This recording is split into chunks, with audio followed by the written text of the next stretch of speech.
मैंने ऐसा भारत बंद कभी नहीं देखा जिसमें सब खुला था। और राजनीतिक दलों ने क्या सोचा था, जनता से बड़ी शाबाशी मिलेगी, पार्टी के झंडे बैनर लोग देखेंगे तो सब बंद कर देंगे, ये माइक हाथ में पकड़ेंगे और जब मन आएगा कहेंगे फला तारीख को भारत बंद होगा और भारत बंद हो जाएगा। यही सोचा था क्या? तो मैं इन राजनीतिक दलों से कहना चाहता हूं, करा ली बेइज्जती तो अब क्या? मैं तो कहता हूं कि होता था पहले ऐसा, कुछ लोग बोलते थे और भारत बंद हो जाता था, कहते थे देश में ताला लटकेगा तो लटक जाता था। हमने वो भी दिन देखे जब भारत बंद की धमकी दी जाती थी और बंद से हजारों करोड़ का नुकसान हो जाता था, लेकिन अब ऐसा नहीं है। और मैं इन 22 दलों से आज कहना चाहता हूं, आज आप सभी को सबक तो जरूर मिल गया होगा कि अब आपकी यह मनमानी चलने वाली नहीं, जनता से पूछोगे भी नहीं और भारत बंद कर दोगे। आप बोलेंगे और लोग सब्जी दूध बेचना खरीदना बंद कर देंगे। मैं तो कहता हूं कि आज भारत के लोगों ने आपकी राजनीतिक दुकान पर ताला लटका दिया है और आज 22 दलों के ये खिलाड़ी हैं कहां? मुझे दिखाई नहीं दिए दिन भर। मैं तो कह रहा हूं कि कुछ तो बोलो। अब क्या भारत बंद को सफल नहीं बताओगे या कैमरों के सामने चेहरा नहीं चमकाओगे? मैं तो कहता हूं कि ये आईना है इन राजनीतिक दलों के लिए कि जिस दिन जनता के लिए काम करोगे तो सिर आंखों पर रहोगे और अगर परेशान करने चलोगे तो नेतागिरी धरी की धरी रह जाएगी। और मैं ये भी पूछता हूं, क्या किसी की रोजी रोटी पर लात मारकर कभी कोई हल निकला है? एक दिन के लिए भी अगर लोगों की दुकानें बंद रहती हैं, रेडी पटरी वाले काम नहीं कर पाते तो उन पर क्या बीतती है पता है आप लोगों को? और चले भारत बंद कराने। बंद में हमने किसानों को तो देखा ही नहीं, वो तो अपनी मांगों को लेकर दिल्ली के बॉर्डर पर डटे हैं। हां, हम सबने सड़क पर दुकानें बंद कराने की कोशिश करते हुए सिर्फ राजनीतिक दलों को देखा है। और क्या कोशिश नहीं की भारत बंद कराने की? लेकिन देश बंद नहीं हुआ।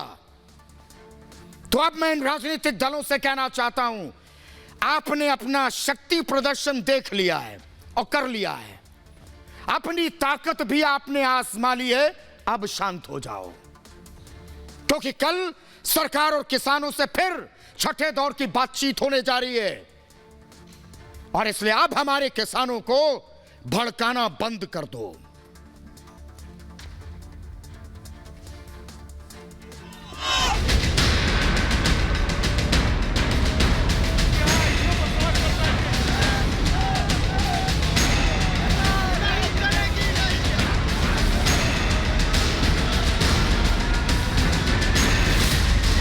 भारत बंद पर 22 दलों के खिलाड़ी आउट।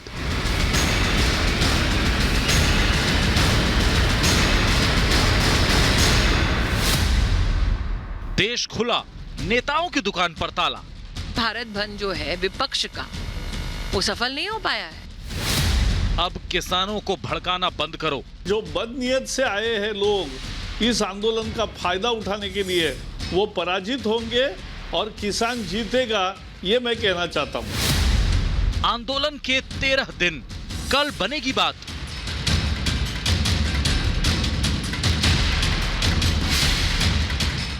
अन्नदाता की आड़ में वोटों का जुगाड़ करने वाले सुबह से ही जमा हो गए। बावजूद इसके भारत बंद के नाम पर दुकान चालू करने वालों के सियासी शटर पर ताला लग गया।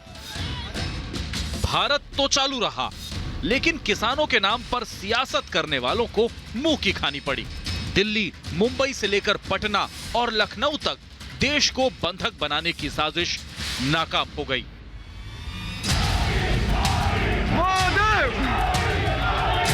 ये तस्वीरें कांग्रेस शासित राजस्थान के जयपुर की हैं। इन तस्वीरों से आप अंदाजा लगा सकते हैं कि भारत बंद को हाईजैक करने का प्लान कैसे मोदी विरोधियों को भारी पड़ गया।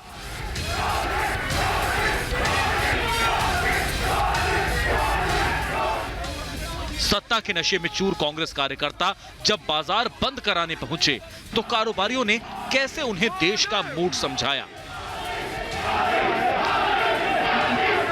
ये तस्वीरें कांग्रेस के फेल भारत बंद का सबसे बड़ा सबूत हैं। बाजार के कारोबारी बंद के विरोध में कांग्रेस कार्यकर्ताओं के सामने खड़े हो गए। मोदी मोदी के नारे ऐसे गूंजे कि कांग्रेस कार्यकर्ताओं को उल्टे पैर लौटना पड़ा।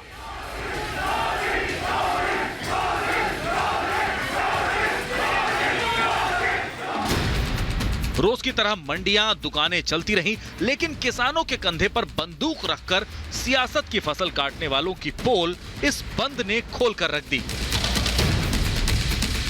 मैं इस वक्त दिल्ली में मौजूद हूं, दिल्ली के ओखला मंडी में।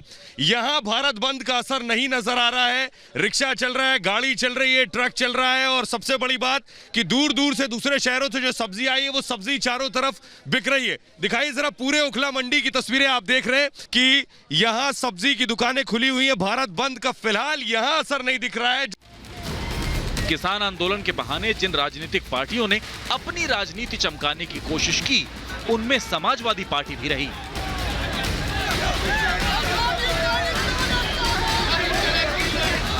तस्वीरें यूपी के कानपुर की हैं, जहां भारत बंद की आड़ में समाजवादी पार्टी के सैकड़ों कार्यकर्ता सड़कों पर उतरे और योगी सरकार के खिलाफ नारेबाजी शुरू कर दी।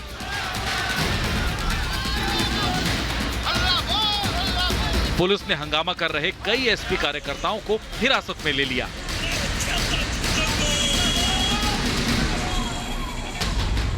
राजधानी दिल्ली में सियासी बंद का असर नहीं दिखा।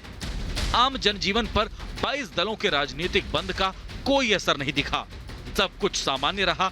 यातायात से लेकर बाजार और मंडियां, सब कुछ सुचारू रूप से चलता नजर आया। इस वक्त मौजूद हूँ दिल्ली की गाजीपुर मंडी में, जो कि पूर्वी दिल्ली की सबसे बड़ी मंडी कहलाई जाती है। लेकिन यहाँ पर आपको हालात दिखाता हूँ किस तरीके से जो मंडी बदस्तूर पहले की तरह चालू। आपको तस्वीरें दिखाता हूँ किस तरीके से जो मंडी में कारोबार है वो किया जा रहा है। आप देखेंगे तमाम जो दुकानें हैं वो यहाँ पर खुली हुई हैं और व्यापार यहाँ पर किया जा रहा है। बिहार चुनाव में हार के बाद आरजेडी कार्यकर्ताओं ने भारत बंद के दौरान जमकर बवाल काटा। इसमें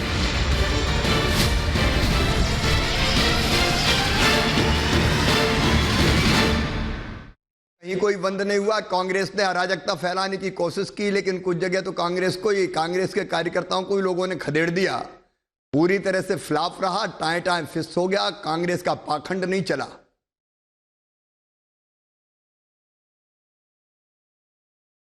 इतना गुस्सा क्यों है कांग्रेस पार्टी पर? एक तस्वीरें हमने दिखाई थी आज कि राहुल गांधी ने अपने मीडिया एडवाइजर दाहिने हाथ रणदीप सुरजेवाला को भेजा था किसान नेताओं के साथ बात करने के लिए, और उनको वहां से भगाया गया। सारे किसान जो थे उनके पीछे पड़ गए और कहे ये नेता इधर से बाहर निकलो। तस्वीरें मैंने दिखाई थी आज। तो गुस्सा तो उल्टा हो गया। ऐसा क्यों हुआ शिवराज जी? देखिए, किसान अच्छी तरह जानते हैं कि कांग्रेस पाखंड कर रही है। ये वो कांग्रेस पार्टी है जिसकी जब सरकार थी तब इसी कांग्रेस ने, मनमोहन सिंह जी प्राइम मिनिस्टर थे, श्रीमती सोनिया गांधी जी चेयरपर्सन थी यूपीए की, और इसी कांग्रेस के कृषि मंत्री शरद पवार जी ने मुझे चिट्ठी लिखी थी और चिट्ठी लिख के ये कहा था कि मॉडल एपीएमसी एक्ट बहुत ज़रूरी है किसानों के लिए।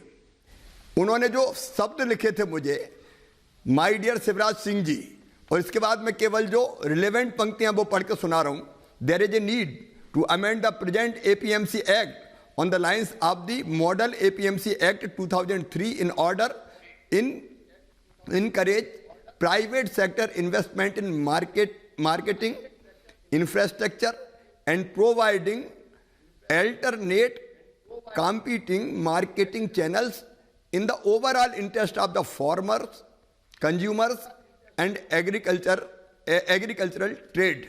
ये शरद पवार जी कहते हैं। मैडम सोनिया गांधी जवाब दो, आज पाखंड कर रही हो, पाखंड करवा रही हो। आपकी पार्टी कांग्रेस पार्टी 2019 में आपने अपने घोषणा पत्र में यह शामिल किया था।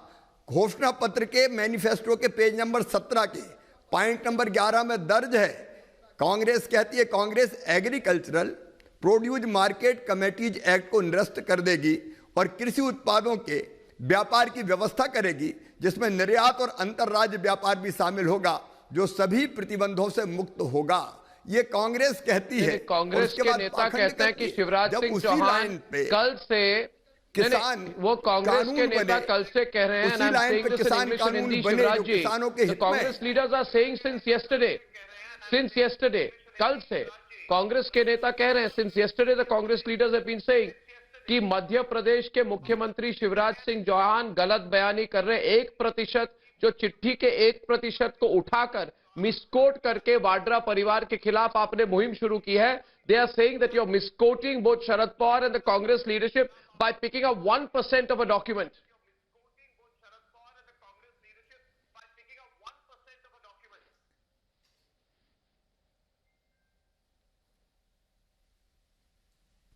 मैं ये कहना चाहता हूं कि मैंने जो कहा तथ्यों के साथ कहा। ये चिट्ठी है शरद पवार की। मैडम सोनिया गांधी, मैं आपको चुनौती देता हूं, इसके एक एक शब्द की व्याख्या कर लीजिए और राहुल गांधी बताएं या मनमोहन सिंह जी मुंह खोलें कि इस चिट्ठी का सार क्या है जो आपके कृषि मंत्री शरद पवार जी ने लिखी थी। ये जो आपका मैनिफेस्टो है उसका सार क्या है? पाखंड कर रही है कांग्रेस।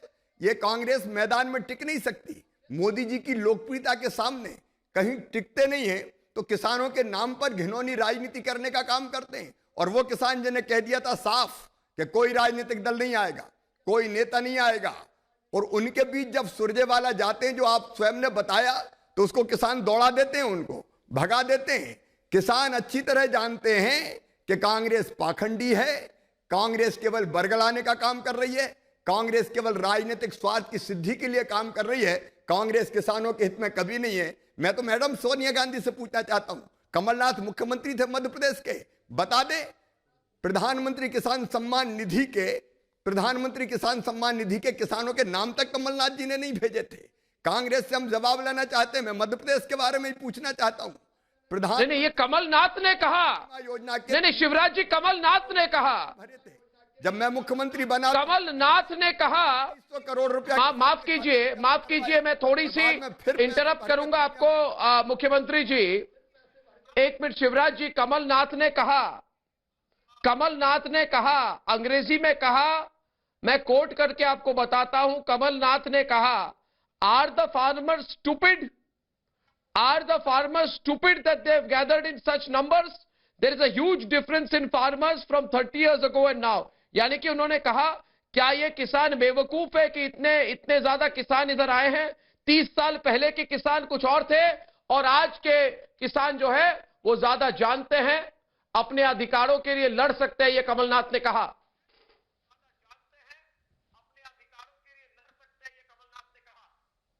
कमलनाथ ने कभी गांव नहीं देखे, गांव की गलियां नहीं देखी, खेत नहीं देखे, खेत की पगडंडियां नहीं देखी। और राहुल बाबा को तो यह पता नहीं है कि आलू जमीन के नीचे होता है कि ऊपर होता है। ये किसान की बात कर रहे हैं। मैं दावे के साथ कहना चाहता हूं, हिंदुस्तान का किसान प्रधानमंत्री नरेंद्र मोदी जी के साथ है। हिंदुस्तान का किसान कानूनों के पक्ष में है। हाँ, मैं ये बात स्वीकार करता हूं कि एक भी किसान को अगर संदेह है, एक भी किसान को अगर भ्रम है, और एक भी किसान अगर ये चाहता है कि उसकी शंका का समाधान होना चाहिए, तो मोदी जी की सरकार तैयार है। चर्चा के अनेकों दौर हो चुके हैं और भी चर्चा करने के लिए कल फिर से किसान नेता आ रहे हैं, उनसे बात करके उनकी शंकाओं का समाधान करेंगे। लेकिन यही कमलनाथ जो आज ये बात कर रहे हैं, मैं इन कमलनाथ से पूछना चाहता हूं, मध्य प्रदेश में हमने अपनी सरकार बनाते ही 4,688 करोड़ और 3,100 करोड़ रुपया ये फसल बीमा योजना के किसानों के खाते में डाले। कमलनाथ जी क्यों प्रीमियम का पैसा खा गए थे किसानों का, ये तो बता दो। आपको तो हक ही नहीं है। कर्जा माफी की बात करके 10 दिन के अंदर राहुल गांधी कहते थे 1 2 3 4 5 6 7 8 9 10 और 10 दिन में कर्जा माफ नहीं हुआ तो मुख्यमंत्री बदल देंगे। और ये चुनाव जब हुए मध्य प्रदेश में, मैं ये भी कहना चाहता हूं, कमलनाथ सुन ले, राहुल गांधी जी सुन ले, मैडम सोनिया गांधी सुन ले, ये चुनाव तब हुए थे जब ये तीनों कृषि कानून पास हो चुके थे। चाहे बिहार का चुनाव हो, चाहे मध्य प्रदेश का उपचुनाव के आम चुनाव भी था मेरे यहाँ, तो चाहे उत्तर प्रदेश में चुनाव हुआ हो, गुजरात में चुनाव हुआ हो, लोगों ने कांग्रेस को जमीन दिखा दी और भारतीय जनता पार्टी को भारी बहुमत से जिताया है। जी शिवराज सिंह चौहान, आखिरी सवाल है। प्रियंका वाड्रा कह रही है, वैसे तो रॉबर्ट वाड्रा भी अपने आप को किसान नेता बोलते हैं, तो प्रियंका वाड्रा ने कहा किसानी एमएसपी बचाने के लिए करो या मरो।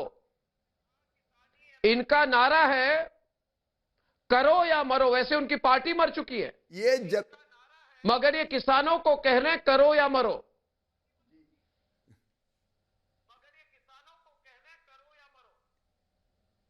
इनकी पार्टी, आपने जैसा कहा करो या मरो, क्या करने को इनके पास कुछ धरा नहीं है, कुछ बचे ही नहीं है। और मर तो कांग्रेस के कारण बाकी पार्टियां रही है। आरजेडी वालों से पूछोगे कांग्रेस तो उनकी क्या गति कर दी, जहां जहां पांव पड़े संतन के तहां तहां बंटा ढार। कांग्रेस की हालत तो ये हो गई, हम तो डूबे हैं सनम, तुमको भी ले डूबेंगे। अब मैडम ये बताएं कि कितने किसानों की जमीन को लूटा था उनके परिवार ने। इनको किसानों की बात करने का हक है क्या? कितने भूमि घोटाले हुए हैं, पहले उसका जवाब तो देते। ये किसानों की बात करेंगे, इनने भूमि घोटाले किए, इनने जमीन। शिवराज सिंह चौहान, बहुत बहुत धन्यवाद, बहुत बहुत धन्यवाद। मैं चाहूंगा कि एक बार कमलनाथ और आपके बीच में भी डिबेट हो जाए। आपको भी बहुत आमंत्रित करूंगा उन्हें। किसान मुद्दे पर हो जाए डिबेट कांग्रेस और शिवराज सिंह चौहान के बीच में। बहुत बहुत धन्यवाद। Thank you very much Shivraj Singh Chouhan. Bharat bandh flop.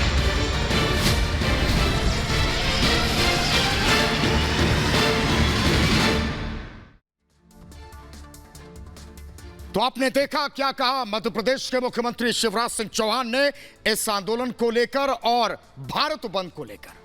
वैसे आज भारत बंद का सियासी जो लिफाफा था वो खाली निकला। किसानों के कंधे पर बंदूक रखकर गोली दागने वाले सियासी दलों की कारतूस फुस हो गए।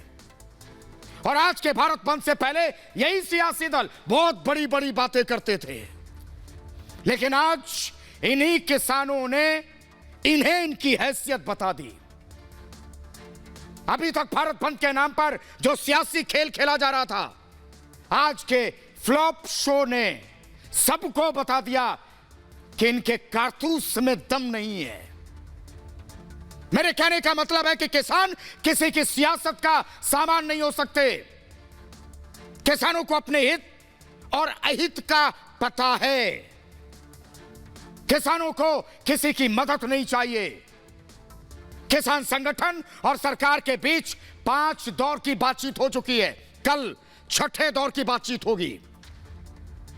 तो मैं विपक्षी दलों के नेताओं से कुछ जानना चाहता हूं कि क्या किसान संगठनों ने बातचीत के लिए इन्हें भी बुलाया था क्या?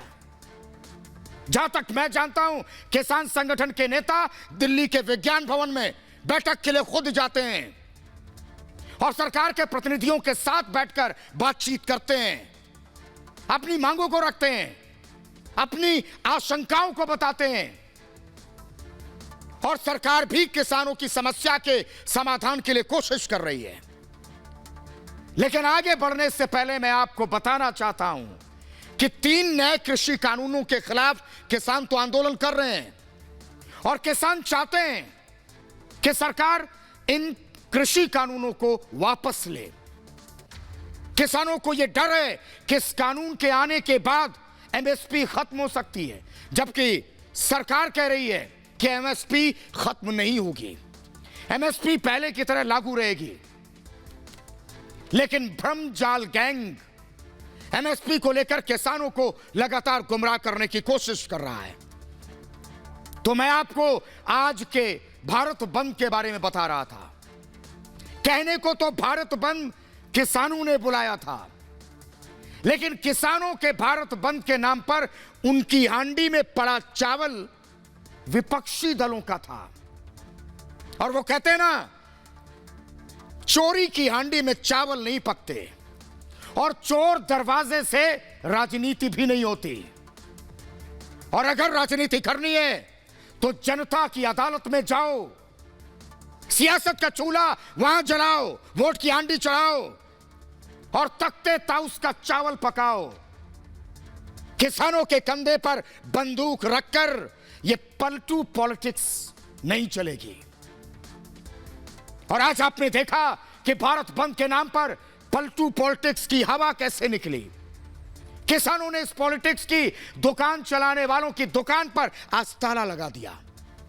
मतलब सियासत के इस खेल में भारत बंद फेल हो गया और इस झूठे बंद पर देश तो खुला लेकिन नेताओं की दुकान पर ताला लग गया और विपक्ष के किसान भड़काव वाली साजिश की हवा भी निकल गई। किसानों के भारत बंद को हवा देने वालों में सोनिया गांधी की कांग्रेस, अखिलेश यादव की समाजवादी पार्टी, ममता बनर्जी की तृणमूल कांग्रेस, अरविंद केजरीवाल की आम आदमी पार्टी, तेजस्वी यादव की आरजेडी, मायावती की बीएसपी, के चंद्रशेखर राव की टीआरएस लेफ्ट पार्टियां शामिल थी।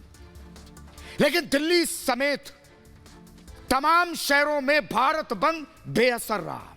सड़कों पर रोजाना की तरह ट्रैफिक था, बाजार भी खुले, मंडियां भी खुली। इस बंद में सब कुछ खुला लेकिन सियासत करने वालों की किस्मत नहीं खुली, बल्कि उनकी सियासत वाली दुकान में ताला जरूर लग गया। और जब यह भारत बंद पूरी तरह से बेअसर रहा तो रोजाना की तरह हाट बाजार खुले, दिल्ली से लखनऊ तक दुकानें खुली और भारत बंद से ज्यादातर शहर अछूते रहे। मेरे कहने का मतलब है कि सियासी हंगामे के अलावा सब कुछ पहले की तरह सामान्य था। और यह बात बिल्कुल साफ है कि जब भारत आगे बढ़ेगा तभी देश तरक्की करेगा। और इसलिए आज का भारत बंद फ्लॉप रहा। जब भारत बंद फ्लॉप हुआ तो नेतागिरी भी फुल फ्लॉप हो गई। मैंने भी कहा था कि हमेशा किसान जीतेंगे, अराजकता हमेशा हारेगी। लेकिन किसानों की आड़ में कुछ राजनीतिक दल ये अराजकता फैलाने की कोशिश कर रहे थे, लेकिन किसान संगठनों ने ऐसा होने नहीं दिया। और मैंने आपको कल भी बताया था, कुछ राजनीतिक दल किसान आंदोलन को हाईजैक करना चाहते हैं, लेकिन किसान संगठनों ने उनके नापाक इरादों का पर्दाफाश कर दिया और किसान नेताओं ने साफ कर दिया था कि वो किसान आंदोलन को हाईजैक नहीं होने देंगे। और इसीलिए किसान आंदोलन पर सियासी रोटी सेकने वालों की रोटी वो कच्ची रह गई। इसी बीच हरियाणा के मुख्यमंत्री मनोहर लाल खट्टर ने केंद्रीय कृषि मंत्री नरेंद्र तोमर से मुलाकात की। किसान नेताओं और उनके बीच, यानी दोनों नेताओं के बीच मुलाकात से पहले यह बहुत अहम मुलाकात है। सरकार के निशाने पर सीधे पूर्व कृषि मंत्री शरद पवार भी हैं, जिन्होंने 2010 और 11 में आपने अभी देखा कैसे मध्य प्रदेश के मुख्यमंत्री को उन्होंने चिट्ठी लिखी थी। कृषि मंत्री रहते हुए राज्यों के मुख्यमंत्री को यह चिट्ठी लिखकर एपीएमसी कानून में सुधार की वकालत कर दी थी। और कृषि मंत्री नरेंद्र तोमर ने मुख्यमंत्री मनोहर लाल खट्टर से मुलाकात के बाद शरद पवार पर निशाना भी साधा। वही शरद पवार विपक्षी दलों के नेताओं के साथ बुधवार को कल राष्ट्रपति से मिलकर अपना विरोध जताने वाले हैं। कृषि मंत्री नरेंद्र तोमर ने कहा है कि शरद पवार कृषि मंत्री रहते हुए कृषि सुधार पर राज्यों को चिट्ठी लिख चुके हैं, लेकिन अब वही लोग नए कृषि कानूनों का विरोध कर रहे हैं। हालांकि बंद के दौरान दिल्ली से लगने वाले बॉर्डर पर यातायात पर असर पड़ा। बंगाल में कई ट्रेनों की आवाजाही में मुश्किलें आईं, जबकि उत्तर प्रदेश के गाजियाबाद में भारत बंद के दौरान भीम आर्मी के समर्थकों को विरोध का सामना भी करना पड़ा। यहां भीम आर्मी के लोग यूपी गेट पर किसानों के बीच पहुंचे, धरना प्रदर्शन में शामिल होने लगे, लेकिन किसानों ने ही भीम आर्मी के भोंपुओं को वहां से भगा दिया। किसानों ने कहा भीम आर्मी के समर्थक आंदोलन को भड़काने की कोशिश कर रहे थे, जिसके बाद पुलिस ने लाठियां बाजते हुए भगाया इनको। वहीं दिल्ली मेरठ एक्सप्रेसवे पर किसानों ने प्रदर्शन किया। जयपुर में भी बीजेपी और कांग्रेस के कार्यकर्ताओं के बीच झड़प हुई। बीजेपी दफ्तर के बाहर यह झड़प हुई, पत्थरबाजी हुई और दिल्ली के गाजीपुर बॉर्डर पर महिला किसानों ने भी मोर्चा संभाला था। भारतीय किसान यूनियन की प्रदेश महिला विंग ने यहां प्रदर्शन किया और कहा कि सरकार को तीनों नए कृषि कानूनों को वापस लेना होगा। जब सब किसान आंदोलन की हवन में आहुति दे रहे थे तो आरजेडी नेता तेजस्वी यादव भी पीछे नहीं रहे। बिहार के अलग अलग शहरों में किसानों के भारत बंद के समर्थन में आरजेडी कार्यकर्ता सड़कों पर उतरे और मुजफ्फरपुर में प्रदर्शन के दौरान एक एम्बुलेंस फंस गई। भारत बंद किसानों के नाम पर था और कहा यह जा रहा था कि भारत बंद किसानों का है, लेकिन सियासत की हांडी लेकर विपक्षी दल बंद की राजनीति कर रहे थे। पंजाब में दुकानें, पेट्रोल पंप बंद रहे, जबकि हरियाणा में कांग्रेस और इंडियन नेशनल लोकदल ने भारत बंद का समर्थन किया। पंजाब और हरियाणा के किसानों ने इस आंदोलन की शुरुआत की। वहीं लोकपाल पर देश भर में हाहाकार मचा चुके सामाजिक कार्यकर्ता अन्ना हजारे ने भी किसानों के समर्थन में एक दिन का अनशन किया और अन्ना हजारे ने कहा देश में आंदोलन होना चाहिए ताकि सरकार पर दबाव बने। लेकिन सरकार की तरफ से यह भी लगातार कहा जा रहा है कि वो किसान संगठनों से बातचीत के लिए हमेशा तैयार है। कल छठे दौर की बैठक होगी और सरकार और किसान संगठनों के बीच बातचीत होगी। हालांकि पहले की जो बैठकें हुई वो बेनतीजा रही, क्योंकि किसान अपनी मांग पर अड़े हैं और अपनी मांगों को लेकर किसान आर पार के मूड में है और सरकार ये लगातार कोशिश कर रही कि किसी तरह से किसानों की समस्या का हल निकाला जाए, जबकि किसानों का कहना है सरकार को समझ लेना चाहिए कि कानून वापस लेने ही पड़ेंगे। भारत बंद को लेकर केंद्रीय मंत्री मुख्तार अब्बास नकवी ने कहा कि हर चीज पर लोगों को गुमराह करना, देश की छवि को बदनाम करने की साजिश करना, यह विपक्षी दलों का पुराना तरीका रहा है। जबकि अपने शासनकाल में कांग्रेस हो, एनसीपी हो, अकाली दल हो, लेफ्ट पार्टियां हो, इस तरह के बिल का सीना ठोककर समर्थन करती रही हैं। अगर कल तक ये कृषि कानून सही थे तो आज गलत कैसे? कल तक यही कानून किसानों के हित में थे तो आज किसानों के खिलाफ कैसे? और मैं तो कहता हूं विपक्षी दलों को पलटू पॉलिटिक्स से बाहर आना चाहिए। केंद्रीय मंत्री स्मृति ईरानी ने कहा कि बौखलाया हुआ विपक्ष है जो वोट के जरिए जनता का समर्थन हासिल नहीं कर पाया, वो आज कानून व्यवस्था को भंग करने पर उतारू है जिससे वो अपनी राजनीति चमका सकें।